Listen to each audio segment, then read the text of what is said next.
बादल पहाड़ों को छोड़ के दूर चले गए हैं। पूरी हिमालय रेंज दिख रही होगी इस समय। हर दिन कुछ न कुछ नई आकृतियां इस पे उभर के आती हैं। रात को यहाँ पे जानवर जरूर से पानी पीने आते होंगे। सब्जी लाना भी पहाड़ों में एडवेंचर है भाई। अब तो पेड़ इतना बड़ा हो गया चढ़ना मुश्किल है भाई। इतनी कलमें यहाँ पे लगा देते हैं और राहगीर भी यहाँ पे आके पानी पी रहे हैं, तो ये बढ़िया बात है भाई। आनंद आ गया। इतनी शांति से अभिषेक किया है ना। दिन के 1 बज रहे हैं अभी और आज बाहर का माहौल कुछ ऐसा है इन पहाड़ों का। बाकी आज सोमवार है तो सुबह की शुरुआत अपनी हुई थी गांव के शिवालय गिरिजेश्वर महादेव जी के मंदिर में दर्शन करके। उसके बाद आराम से घर पे आके वीडियो एडिटिंग वगैरह का काम कंप्लीट करा अपना। और शाम को होम स्टे में गेस्ट आएंगे और मेहमानों के आने से पहले काम जरूरी रहता है कमरे में फाइनल चेकअप करना और कमरे में पानी वगैरह रखना और ये सुनिश्चित भी करना कि कमरे में कुछ काम रह न गया हो।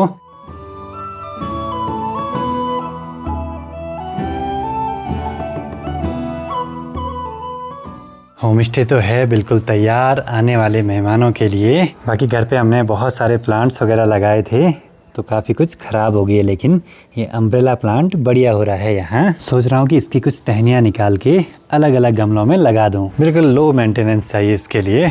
आज है 15 जून। अब इसके बाद धीरे धीरे उत्तराखंड में मॉनसून की शुरुआत भी हो जाती है लगभग हर साल। शाम के 5 बज रहे हैं अभी और आज पता नहीं कैसे चौखंबा पर्वत इतना क्लियर दिखाई दे रहा है बिना बादलों के। और बादल पहाड़ों को छोड़ के दूर चले गए हैं। शायद पूरी हिमालय रेंज दिख रही होगी इस समय।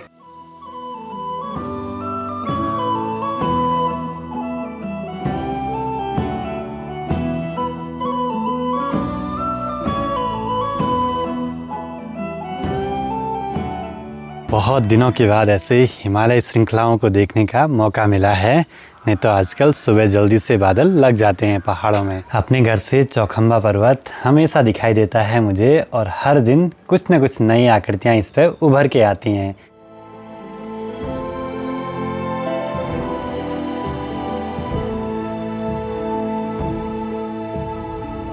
देव भी पहुंच गया भाई, सामान लेके हैं रात के 9 बजे। ये है अगला दिन और सुबह के करीब 8 बजने वाले हैं और आज है इन पहाड़ों का माहौल बहुत ही सुहावना सा। हर दिन मौसम बदलते जा रहे हैं पहाड़ों के आजकल।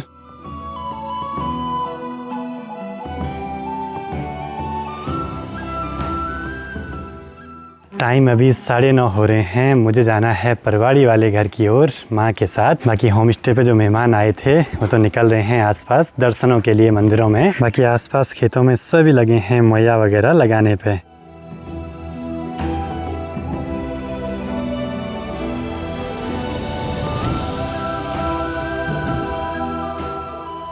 चलो जी, मेहमान जाएंगे इस वाली गाड़ी से आसपास घूमने के लिए। कब आए तुम? अच्छा, ये है भाई रोशनी का लड़का, इसे नाना बोलना है मेरे को। धारे के पास में अभी पहुंच चुका हूं, लेकिन कल पप्पा जी यहाँ पे आए थे तो बोले कि बहुत ज़्यादा प्लास्टिक की बोतलें वगैरह यहीं छोड़ी हुई थी। खैर, जब तक हम यहाँ आते जाते रहेंगे तो धारे पे साफ सफाई भी होती रहेगी। मुझे लगता है वहाँ पे कोई अपनी गाड़ी रुका रहे हैं यात्रियों की और पूरे रास्ते भर का जो भी कचरा है उसको वहीं पे बाहर फेंक दे रहे हैं। कूड़ा कबाड़ मत फेंको बढ़िया पे। किस किस को समझाएं, अब वीडियो में बोल ही सकते हैं और खुद वहाँ पे जाके कूड़ा साफ कर सकते हैं। और क्या कर सकते हैं भाई। आजकल रास्ते में यहाँ खूब हरियाली बढ़ने लगी है और बरसात के समय तो फिर कहना ही क्या, चारों ओर बिल्कुल हरा भरा माहौल। इस वाले घर पर अभी तक धूप नहीं आई है भाई, क्योंकि ऊपर से बड़े बड़े पेड़ हैं और खोले में यहाँ पूरी पेड़ों की छाया बनी है और नीचे जंगल से हिरन की आवाज़ भी आ रही है। इस वाले घर से चौखंबा पर्वत तो नहीं दिखता है, लेकिन थोड़ा सा आगे जाते ही ड्रोन से बिल्कुल अच्छे नज़ारे दिखने शुरू हो जाते हैं। और अभी देखिए सामने लंबी सी लाइन है गाड़ियों की लगातार नीचे उतरते हुए। किसी किसी समय तो खूब यात्री चलते हैं, लेकिन कभी सुनसान हो जाता है माहौल।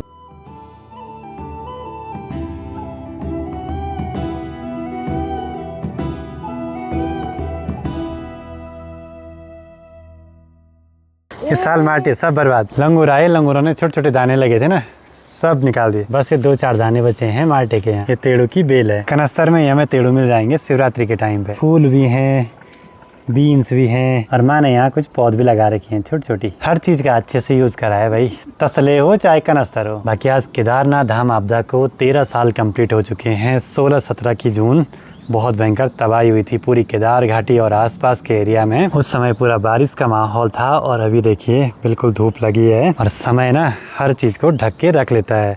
पता ही नहीं चलता कि इस घाटी में कभी कुछ ऐसे आपदा आई होगी। जो इंसानों पे लगे हैं ना जो घाव, वो तो कभी ढक नहीं सकते, छुप नहीं सकते, लेकिन प्रकृति धीरे धीरे अपने घाव को छुपा लेती है। और यहाँ उस आपदा में हर गांव से किसी न किसी की डेथ हुई थी। कोई वहाँ दुकान चलाते थे, कोई घोड़े खच्चर, किसी का होटल था, किसी का लॉज, दुकानें वगैरह, मतलब बहुत भयंकर वाली तबाही। और फिर यात्रियों की तो कोई गिनती ही नहीं, यात्रा अपने पीक पे थी भाई। बाकी अब चलते हैं गौशाला की ओर। माँ के साथ काम में ज़रा हाथ बटा देते हैं। तिमले के दाने ऐसे लाल लाल होके गिरे हुए हैं। अभी ये खैर पके नहीं हैं, बरसात में पकते हैं। 2-4 दिन बरसात हुई और धारे में पानी बढ़ने लगा। गौशाला में आके कुछ चीज़ें दिखाई देती हैं, जैसे कि दीवार पे लगे हुए ये उपले, जो कि बहुत समय पहले लगाए होंगे यहाँ पे। आजकल भी बहुत काम आते हैं वही सब चीज़ें। बाकी गौशाला के आसपास माँ ने यहाँ काफ़ी कुछ बेल लगाई हैं और इन पे फूल वगैरह भी आने लगे हैं। बरसात में तो सब्जियों की कोई कमी नहीं। जैसे यहीं पास में देखिए बीन्स वगैरह भी हैं, टमाटर, मिर्च वगैरह सब चीज़ें हो जाती हैं यहाँ।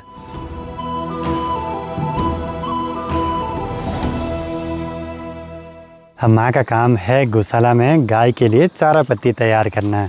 मुझे दिन की सब्जी का जुगाड़ करना है। यहाँ से जाऊँगा, नीचे से होते हुए इस साइड को निकल जाऊँगा, क्योंकि अब कुछ दिनों तक ही खाना सही रहता है लंगड़े की सब्जी को। पर ऐसे तेज़ धूप में ना सांप का डर भी है आजकल। इन पहाड़ी रास्तों में सांप कहीं भी दिख सकता है। अब जैसे यहाँ ये वाले लंगड़े हैं, लेकिन ये खराब हैं, 20 लंगड़ा हैं, तो इनको नहीं निकालते हैं हम। लंगड़े तो यहाँ पे लगे हैं खूब सारे, पर इनकी भी नीचे की डंठल मोटी है, तो सिर्फ ऊपर की चोटी चोटी निकालेंगे, सिर्फ इतना ही।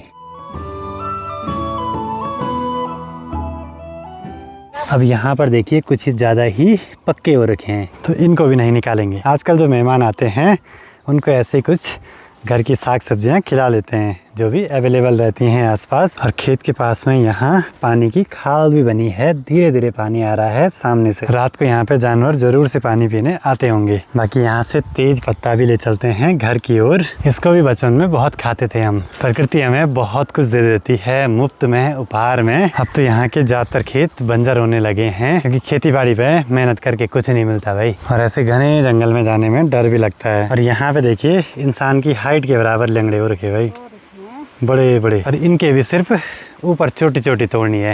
ये देखो ना, हमारी हाइट से लंबे लंबे हो रखे हैं। जंगल में डर बहुत है भाई भालू वगैरह का, क्योंकि यहाँ आसपास बहुत सारी रिंगाल की पौध हैं, इन पे तो ज़्यादा रहता है भालू। सब्जी लाना भी पहाड़ों में एडवेंचर है भाई, जंगल से होते हुए जंगली जानवरों का डर भी। पर क्या करें, सब्जी तो चाहिए हमें। आज जिस पेड़ की छाया में बैठा हूँ, पहले माँ इस पेड़ पर ऊपर तक चढ़ जाती थी। मुझे याद है बचपन में मैं खेत में बैठा रहता था और माँ इससे घास निकालती थी। आज इसकी टहनियाँ इतनी बड़ी हो गई क्योंकि कोई इस पर चढ़ता नहीं। ये जो आप नेचर का साउंड सुन रहे हैं ना, कोई भी एडिटिंग नहीं है। माँ अब इस पेड़ पे भी नहीं चढ़ पा रही, मुझे ज़रा हेल्प करनी पड़ेगी। पेड़ से घास तो निकाल दी और कैसी बारीक टहनी पे आया हूँ मैं। कभी इतने बड़े पेड़ों पे चढ़ने वाले छोटे पेड़ पे नहीं चढ़ पा रहे।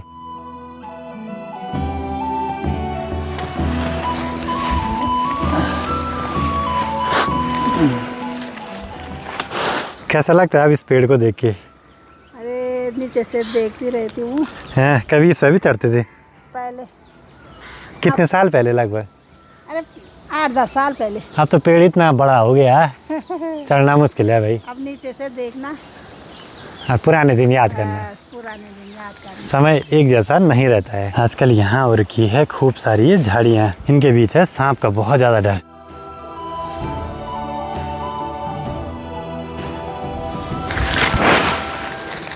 चलो जी, माँ की इतनी हेल्प हो गई आज। अब एक खिकड़ू का पत्ता खाते हैं। बचपन में ये सब चीज़ें बहुत खाई हैं।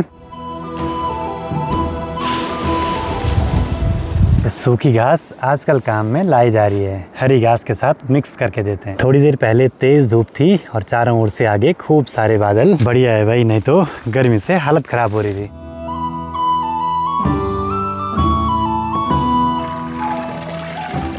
अब यहाँ घर से गुलाब की पौध से कुछ कलमे वगैरह निकाल देता हूँ, क्योंकि यहाँ पे बहुत बड़ी झाड़ी होगी गुलाब की।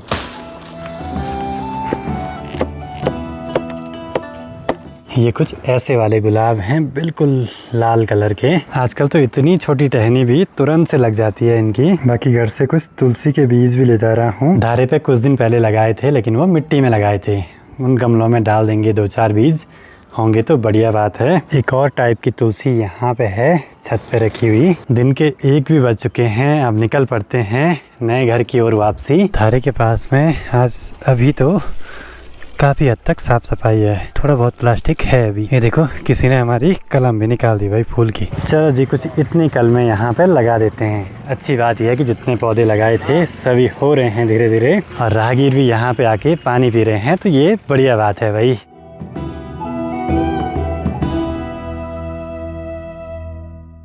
अब कलम तो लगा दी, थोड़ा सा पानी भी डाल देते हैं। करीब 7 कलमें हमने यहाँ पे लगाई गुलाब की। अच्छी बात यह है कि जो पौधे पहले गमले में लगा रखे हैं ये हो रहे हैं धीरे धीरे।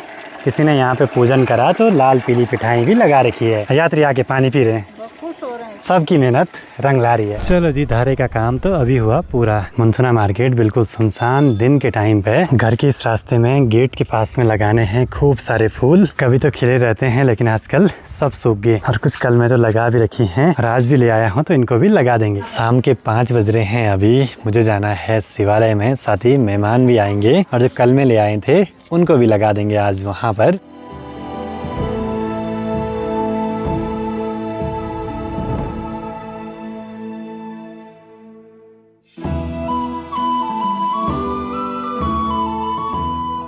चलो जी, पहुंच चुके हैं शिवालय के पास में। सबसे पहले एक बारी ये कलमें लगा देते हैं। सोच रहा हूँ कि मंदिर के पास में यहाँ लगा दी जाए। मेहमान भी पूरा सहयोग दे रहे हैं, कुछ बत्तियाँ बनाने पे लगे हैं।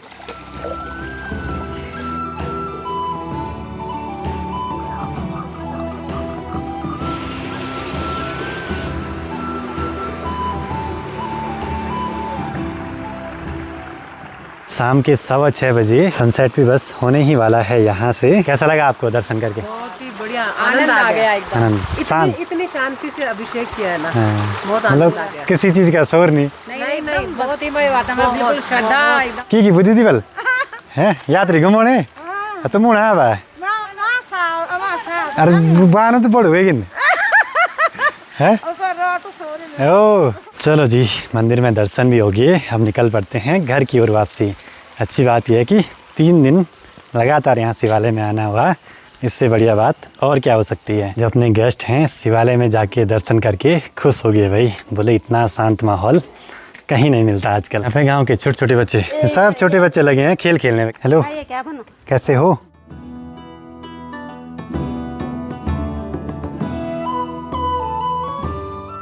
फ़ोन पर रहेगी कुछ ही % बैटरी, और फाइनली सारे काम पूरे हो चुके हैं आज के भी, और पहुंच गए हैं अपने घर पे।